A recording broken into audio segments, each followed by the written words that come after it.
Well, a good evening to all pro wrestling fans of all shapes and sizes from all around the world. Welcome to another Pro Wrestling Talk video brought to you by Blitzball Champ Gaming here on the U to the Tube. I'm your host, Blitzball Champ, Jason Ingram. So, wanted to get on here and give my review of Sareee-ISM Chapter 9. That's right, Sareee-ISM Chapter 9 that just recently happened way earlier this morning. November 11th, or excuse me, November 10th. Took place at Shinjuku Face in Tokyo, Japan. A venue I've been to before. I was there for the Marigold New Year's show. But yeah, so 9 Sareee-ISMs in the book. Very impressive. Very impressive indeed. This had an attendance of 600, according to Cage Match. But yeah, had 5 total matches that were pretty solid. So without further ado, let's jump into the review. First match. Alrighty, first up we had a singles match between Yurika and Selene Misora.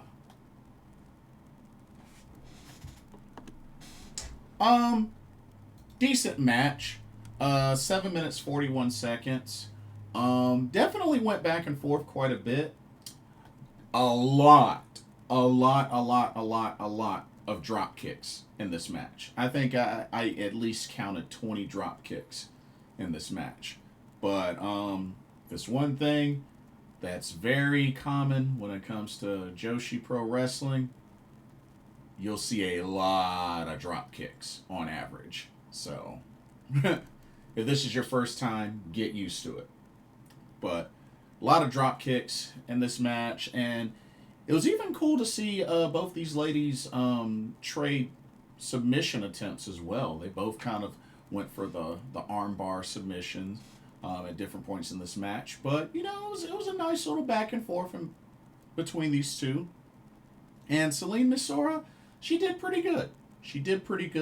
But Yurika would be the one to get the victory by submission with a armbar, you know, that cross arm breaker. Was able to get Selene Flora to tap out. Yurika, your winner in the opening match. But yeah, pretty decent opening match. Just, you know, was only 7 minutes 41 seconds, but still decent opener between these two. Alrighty, let's go to our next match. Alright, next up we had a tag team match. We had the team of Chi and Miku Kanae taking on Stardom's Ranna Yagami and Akira Kurogane. I felt like this was a pretty decently balanced match between these two between these two teams. Went 12 minutes 15 seconds. Had a decent amount of time. I was actually very happy with the amount of time this match got. It was very much action packed. I know Chi, you know, wore a mask the entire time through this match to protect her face. But this was a great, solid match. I do like the pairing of Akira Kurogane and Ranna Yagami. Even though they're on different factions in Stardom, I like the pairing. I definitely like the pairing. And, you know, Chi, Miku, Kanae, you know, have gotten some decent chemistry. You know, this isn't the first time they've teamed up. But, you know, they're pretty much, you know, under the wing of Sareee. So, not surprised to see them on another Sareee-ISM. But, a great showing from both teams overall. But it would be Miku Kanae that would get the victory for her team as she pinned Akira Kurogane with a beautifully executed German suplex for the 1-2-3. Chi, Miku Kanae, your winners. They embrace with a hug afterwards. And yeah, overall, solid match. Congrats to Chi-Chi and Miku Kanae. All right, let's go to this next match, which was actually one of my favorite matches of the card. Check this one out. Alrighty, we had a singles match between MIRAI and YuuRI. I enjoyed this match from start to finish. Definitely, I want to say this might be their first time going up against each other. I don't know of any times in the past that these two ladies have had a singles match against each other. If they have, somebody let me know, because I'd be curious to see access to any previous singles matches they may have had, if they've had them before. But this was a very good match. Lasted 15 minutes 20 seconds. Had plenty of time. Definitely back and forth. Both ladies showcasing their power as well as agility. Definitely went back and forth. I mean, YuuRI from Gambare Pro Wrestling, definitely very strong. I mean, we're talking about a former 2-time Ice Cross Infinity champion. MIRAI, a 2-time Cinderella tournament winner, former Wonder of Stardom champion, first ever Marigold Twin Star champion, of course, her and Mai Sakurai. So, I mean, I felt like it was a pretty even match between both ladies. But yeah, this was very enjoyable from start to finish. I mean, they both kept one-upping each other, and it was just a lot of fun to watch. This was definitely one of my favorite matches of the card. But it would be MIRAI that would get the submission victory using a modified armbar, almost kind of like a double armbar with like a little bit more torque on the other arm that was kind of locked in. It kind of looked very similar to a type of submission Zack Sabre Jr. would use, and MIRAI pulled it off, got the submission victory, and yeah, that was a great solid match. And of course, MIRAI is part of the Michinoku Pro roster. Of course, for those that didn't know, she signed with Michinoku Pro, and she's been wearing gear and such, representing that. And I believe she has a match with Jinsei Shinzaki coming up soon, if it hasn't already happened. But yeah, congrats to MIRAI picking up the singles victory over YuuRI. All right, this next matchup was pretty interesting, yet very entertaining. All right, we had another tag team match. This time we had the team of Kaoru Ito and Bozilla taking on the team of VENY and Nightshade. A great showcase between both teams. Definitely a lot of meat slapping meat, if you know what I mean. Power showcased, agility showcase, especially with VENY. This was definitely a solid match. Lasted 15 minutes 41 seconds, so had tons of time. I love the back and forth between Nightshade and Bozilla. I felt like that was showcased really well.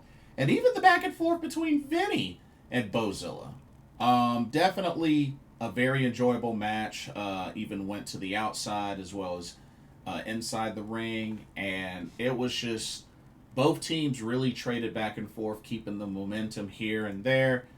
And honestly, I felt like it could have gone either way, but a very interesting finish that I did not expect, as Bozilla gets the submission victory, submitting VENY with a sleeper with a body scissors. Not used to seeing Bozilla win by submission. So that was pretty interesting. And not to mention submitting VENY, who is an excellent wrestler, by the way. But yeah, Bozilla with the submission victory for her team. Yeah, surprising.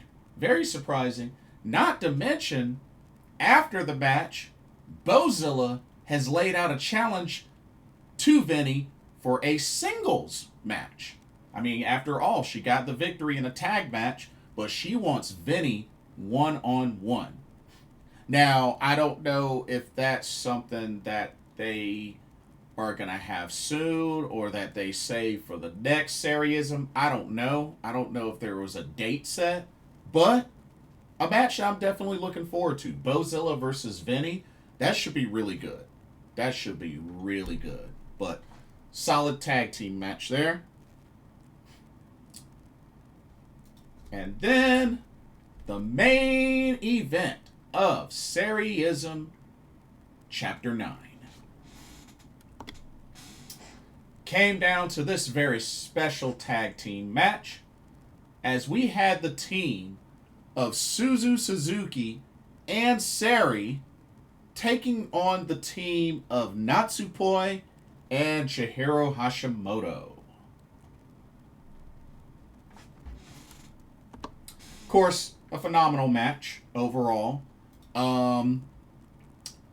Lasted 19 minutes 12 seconds, so almost the 20-minute mark, but definitely back and forth. Sareee and Suzu have very interesting chemistry that kind of got a little bit rocky early in the match, but they were able to get back on the same page. So, you know what? I can get used to a combo of Sareee and Suzu Suzuki. You know, you could definitely tell there's a mutual respect between them, especially ever since they went up against each other in the 5-Star Grand Prix. Definitely mutual respect between Sareee and Suzu Suzuki. Or at least that's what I took from it. I could be wrong, but that's what I took from it. So, who knows? May not be the last time we see Sareee and Suzu Suzuki team up. But I like the pairing. This match was all over the place. Inside the ring, outside the ring. This was very entertaining, and it went the distance. Like I said, both teams looked really strong. Came down to the wire. I honestly thought it was probably going to end up being a time limit draw, but it didn't. It would be Sareee that would pick up the victory for her team, as it took a wrist clutch Uranagi to put away Natsupoi, pinned her for the 1-2-3. Sareee and Suzu Suzuki, your winners in the main event of Sareee-ISM Chapter 9. Incredible main event. Another sold out, excellent Sareee-ISM show in the books. And that's not all, ladies and gentlemen. That is not all whatsoever, as we now know when the next Sareee-ISM will be. The Big 10. 10. 10. So, you ready? Here we go. It is made official that Sareee-ISM Chapter 10 won't be just a regular, usual Sareee-ISM show. Oh, no. This is a very special Sareee-ISM celebrating the 15th anniversary of Sareee herself. That's right, 15 years. And I love this poster. Love this poster. Seeing from a much younger Sareee back in 2011 to now current Sun God Sareee, who's now 29 years old.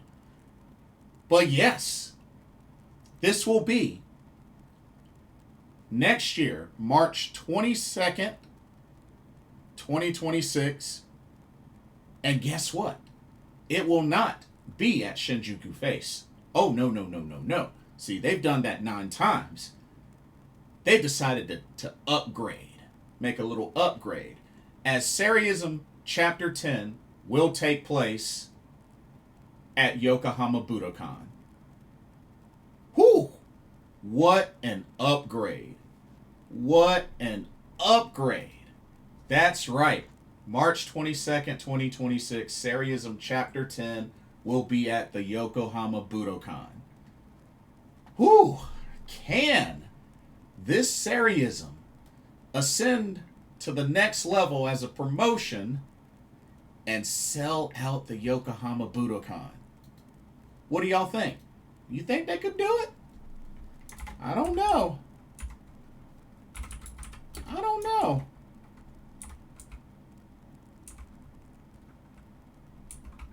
Y'all think they could sell out the Yokohama Budokan?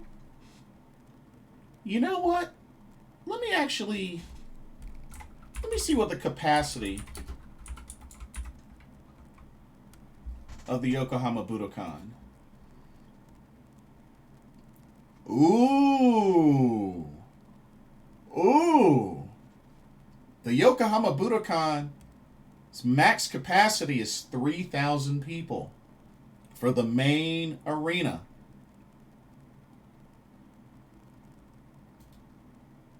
That's right. 3,000 people, y'all. What do you think? Do you think Sareee-ISM Chapter 10 can ascend to the next level and sell out the Yokohama Budokan? I would love to hear y'all's thoughts on that, because so far, every Sareee-ISM from 1 to 9 has sold out. 600 people. I mean, Shinjuku Face can only hold 600 people. But now they're going to have it at the Yokohama Budokan that holds 3,000. Can this hit 3,000 in attendance? Well, we shall find out come March 22nd, won't we? Or whenever tickets for this Sareee-ISM go on sale. I mean, I'm pretty sure they're gonna go flying rapidly, because I mean, when you think about it, all the other Sareee-ISMs have sold out like that so quickly. But yeah, so looking forward to that. And there's also one other piece of news, as Sareee has challenged Chihiro Hashimoto. So for their match on November 16th to celebrate Big Hash's 10th anniversary, Sendai Girls, Sareee wants a shot at that Sendai Girls World Championship, currently held by Big Hash. So I don't know if it's been made official yet. I'm pretty sure it has. But it looks like November 16th we're going to get Chihiro Hashimoto versus Sareee for the Sendai Girls World Championship. Definitely looking forward to that. Of course, you know, Sareee and Chihiro Hashimoto have a lot of chemistry. They've faced each other tons of times before. So I'm definitely looking forward to it. And, you know, this is pretty big for Sareee. She has an opportunity to become a 2-time Sendai Girls World Champion. That's right, she's been a Sendai Girls World Champion before. And the funny thing, the really funny thing, was that she beat Chihiro Hashimoto to win the Sendai Girls World Championship. It's interesting because it was actually a double title match when she did it, because at the time Sareee was also the World Women's Pro Wrestling Diana World Champion at the time, and you know, Big Hash was Sendai Girls World Champion. So yeah, she's done it before. And the funny thing is, one of the title reigns of Big Hash with the Sendai Girls World title, she actually beat Sareee to get the belt back. So So yeah. And the interesting thing is, you know, Big Hosh is a 6-time Sendai Girls World Champion. But yeah, Sareee has an opportunity to become a 2-time Sendai Girls World Champion. We'll see what happens, but should be exciting. And you know, already got a really strong card for Big Hosh's anniversary show. And once they make that official, which hopefully in a day or so, then I will I'll do a preview. I'll do my preview for that show. That show should be a lot of fun. Looking forward to it. Um so I was also thinking, so for if everything goes well, I plan to travel to Japan next year, uh, around September 17th, to get there in time to go to the Tokyo Game Show. And I was just thinking, maybe I might be able to catch TJPW's Wrestle Princess while I'm there, because usually Wrestle Princess happens in September, late September, around that time. So I might be able to catch Wrestle Princess next year. So that would be cool. I also saw they also have the schedule up for, they have the Corcoran Hall schedule up for Marigold that they posted a while back. And let me see if I can find that, because they posted it a while back. Um, it was on the it was actually on the Japanese Marigold Twitter. Yeah, bear with me 1 second.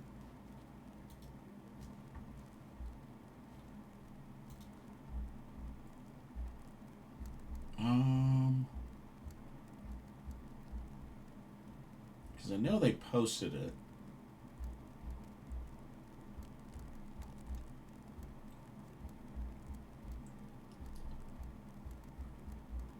But yeah, it was their whole Corcoran Hall schedule. Oh man. Actually, let me see. Hold on. Because I'm pretty sure it was posted somewhere.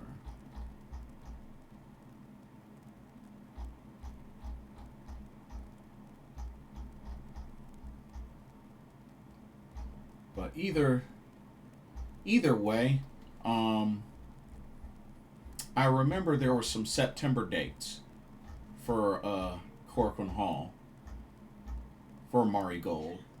So I'm hoping, you know, there's some September and October dates. If I remember correctly, there were at least two. At least two. So maybe, hopefully, I can catch another Marigold show while I'm in Japan next year. That would be cool. That, oh, here we go. Oh, I found it. I found it. Here we go. So, okay. So Corcoran Hall, September 19th, September 20th, October 10th. Okay. Okay. The 19th is an evening show. The 20th is a morning show. And October 10th is a morning show. Hmm. Hmm. May have to pencil those dates in. Diana. Diana has a show as well. Well, they got a couple of shows in September next year. It looks like they posted their schedule out already. But let's see, they got a show the September 23rd, September 27th. Um, let's see, October 4th, October 12th, 14th. Man, if I could stay long enough, I'd try to do the Cork and Hall show on the 25th, but might not be able to pull that off. But at least these are dates that I can start thinking about in advance. You know what I mean? I want to start thinking about these in advance and plan around that because, like I said, I never got a chance to see Diana show while I was in Japan, so I definitely want to put them on the list. But yeah, promotions like Diana, Sendai Girls, Just Tap Out, Choco Pro. Oh my God. Maybe catch a Evolution show. Evolution show would be nice. Pro Wrestling Wave. Definitely want to check out a Pro Wrestling Wave show. So I think I could pull it off. But we'll see. We shall see. Okay, I've rambled enough. Anyway, let me know what y'all's thoughts are on Sareee-ISM Chapter 9. What did you think of the show? What did you think of the matches? And let me know your thoughts on Sareee-ISM Chapter 10 being booked for the Yokohama Budokan. And do you think it will sell out? Let me know your thoughts. Don't forget to like, comment, subscribe, hit that notification bell while you're at it. Thank you so much for watching, and I hope you enjoyed this video. For another Pro Wrestling Talk, brought to you by Blitzball Champ Gaming here on the U to the Tube, my name is Blitzball Champ Jason Ingram. Hope everybody enjoys the rest of their evening. God bless you, and I will see y'all in the next video and our live stream. Peace. Good night.